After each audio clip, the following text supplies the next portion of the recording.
ลองเอาผัวไหมฉลองเอาผัวไม่พร้อมมือจัดสองงานพร้อมกันเล่นตีมือดิจัดไง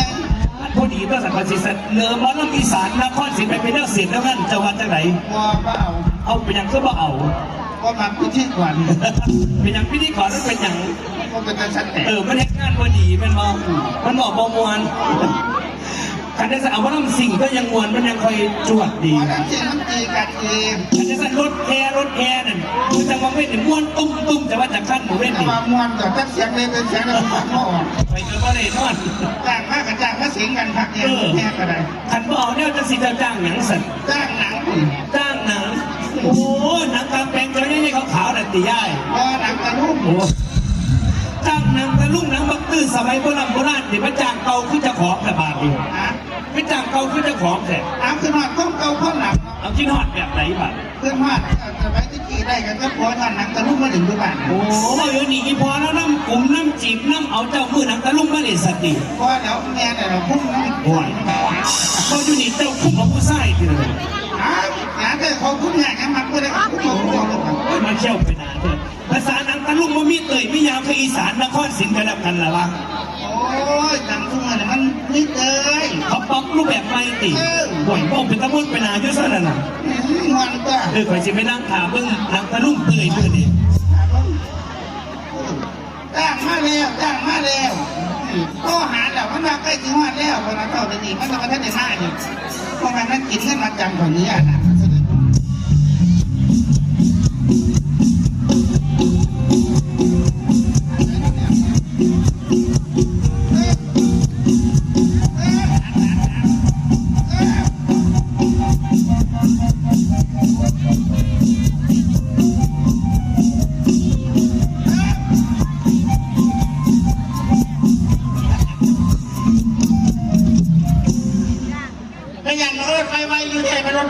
เนี่ย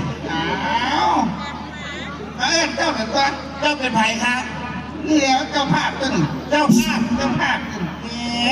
จะมาห้างมาเข้ากันมาเรียกก็คือซื้อถุงแบบว่าต้นไผ่แต่ละเราดีๆเป็นอย่างนี้บอกไปข้อตัวเป็นจะสั้นไผ่เพราะได้ตื่นสั่งหรอกเป็นไผ่นั่นหัวหน้าคณะนะคะหัวหน้าอย่างมันคือสุ่มยางขายของทั้งบ้านโอ้ยเมื่อการแต่งตัวเขาเนี่ยแต่งตัวจะสวยมองใดสวยทุกมองเลยเป็นการแต่งตัวเอาลำรถมาวัดลำรถนะวัดกันยกดีนะเงี้ยจัง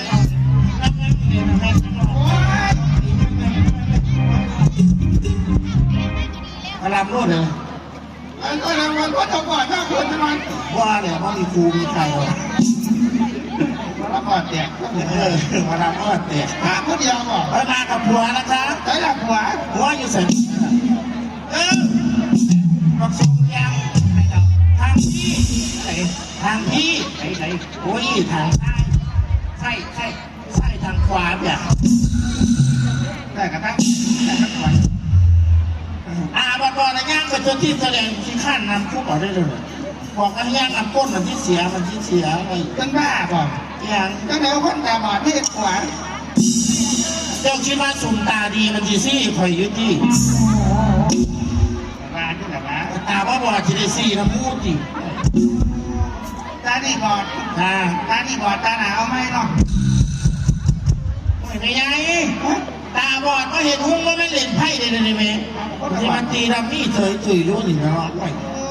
ยเนาะเอาผ้าน้ำหนังหนังเอาผ้าน้ำหนังว่าเป็นผ้าลาจะของโอ้ยไม่ไงพวกไหนว่าผัวตาบอดมันเป็นผ้าลาจะเป็นผ้าลาก็เลยกลุ่มในหลักกันมากไม่เมียเอ้ยผัวตาบอดดีๆจังสิค่ะมันจะโกงพวกเราได้มันนอนพอเป็นซัมโบ้มือได้ไหมไงว้ายตาบอดก็เห็นหุ้งแต่ก็หุ้งเศร้าหุ้งค่ำได้ไหมไงขยามเขาคิดยากมายามใดนี่ยามมือเศร้ากับช่างเขาบอกกันว่า2 ทุ่มอยู่มันนั่งโลดได้ไหมยิ่งท่านว่า2 ทุ่มปากบอดน่าเชื่อถือนะปากบอด3 คนเดี๋ยวอย่าข้าวยาจูบบอกแม่เหมือนพอท่านได้ฮอด2 ทุ่มมาฆ่าจิ๋วหังกูว่าสู้ยี่นั่นฟังซื้อแม่มันจีนเอาปันนี่หีกูก็มุ่งโดยตะกอนจ จะจะรักเนาะขบาตาบอดเพราะว่ามือมันสุดงาม หัวประมาณเนี่ยเป็นไง อาจารย์เลยมันงับกันกระซังมาสองทุ่มมันนำได้เป็นบ่ ถ้าสอนปุ๊บมันนั่งโลดเป็นไงปั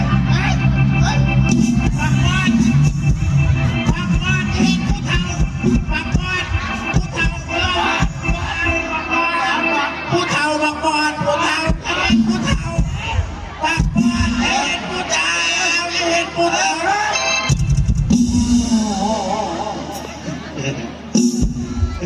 โอ้วันนั้นเนี่ยเป็นขับหัวทั้งอย่าง เฮ้ยไม่ใช่ฮะเท่าสิตายก็ใส่รอดโซ่อยู่จะใส่ส่งไหนผู้ชายกันสั้น ยังไงหัวเดินหอดหัวแบบนี้มาใส่ ที่ เมื่อไหร่ก็ได้ใส่ก็เอามาดม มันโรคจิตเราขนาด นั่นเลย งานดีที่ขบาสองทุ่มมันนำได้ ยอดเป็นอย่างนี้จะว่าไว้ มาก็ได้ตัวนี้ ผมคันว่ามันน้ำโลดได้ขนาดเพราะได้เพิ่มฟ้าเพิ่มไฟได้เลยหมด บอกสองทุ่มตลาด โอ้ เลย ย อย่าบอกโยโจมผิดกูบอกอย่าบอกจับแย่ไอ้เห็นตาบอดๆที่กระเพงอยู่นี่ แต่แพงก็บอกไอ้เนี่ยเอามาทำอย่าง เอาไปยัง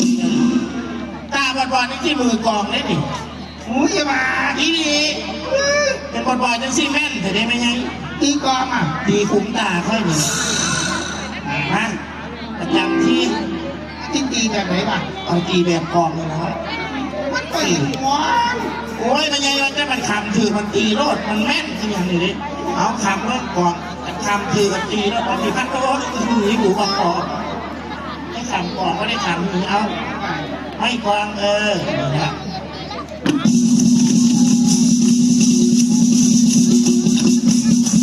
ยาภาพดีให้ผู้ใหญ่บ้านเปิดงานสักก้อนบอก ได้จะมาเปิด ผู้ใหญ่บ้าน โอ้ยงานเปิดก็อีกผู้ใหญ่บ้านมาเปิดเด้อ เอาคือว่าจังสั้น จะมาเปิดอย่างผู้ใหญ่บ้านก็ได้จ้างเจ้าเปิดเพราะบ้าน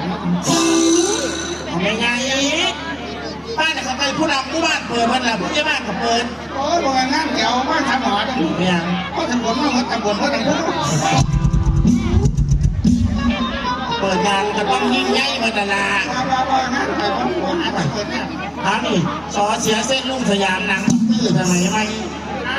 เลยไก่แท้ หนังกระลุงทำไมครับ ก่อนมันไก่คนนับตีนจังน้อยเนี่ย คนยับจอยเจ้าภาพได้ขนาดนั้น มองนั่งขึ้นมา มานั่งที่เจ้า น้ำมองไหน นั่งที่ ก็มีก็มีให้บอก ก่อน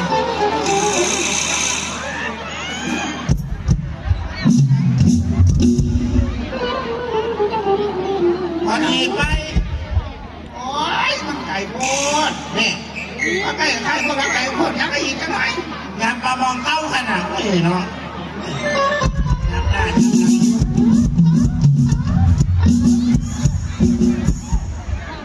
ยังไงสรุปเจ้าเสียเขาตั้งใส่แล้วเนี่ย ตั้งขนาดพ่อพ่อตาเขาไม่ วันนี้ทีมงานจะได้เปิดบ้านทำการแสดงอันดับแรกต้องเต้นโชว์สักก่อนได้ไหมยัง อันนี้เต้นชอบอ่ะ ห้วยหนังตะลุงทำไมไม่หนังบักตื้อทำไมไม่ต้องเต้นโชว์สักก่อนค่ะ เอาเลยเอาเลยเอาเลย เอาปฏินำพาพี่น้องมาพบและสัมผัสกับผลงานการแสดงทีมงานสอเสียเส้นลูกสยามได้เลยค่ะ